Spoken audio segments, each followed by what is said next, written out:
सभी भाई बहनों को राधे राधे, जय माता दी। इसी पंचमी की सभी भाई बहनों को हार्दिक शुभकामनाएं। बिरुल पंचमी की हार्दिक शुभकामनाएं। आज बिरुल पंचमी है, आज बिरुल भिगा दिए हैं, कल मध्य रहेंगे, अष्टमी को फिर उनको धोएंगे, अष्टमी को फिर माँ जगदम्बा को चढ़ा के सभी प्रसादी ग्रहण करेंगे।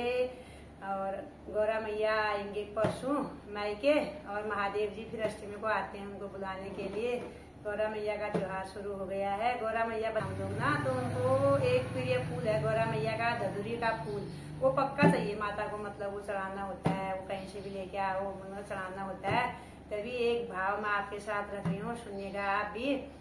बेटियां उसको बेटियां ही लेके आती है अधिकतर। धतूरी का फूल, फूल नहीं है तो पत्ती टहनी जो भी मिले, मतलब कुछ नहीं मिले तो उसका तो मिट्टी खोद के लाओ आके बोलते हैं, वो जरूर चाहिए। सभी को हार्दिक शुभकामनाएं के साथ सुनिएगा ये।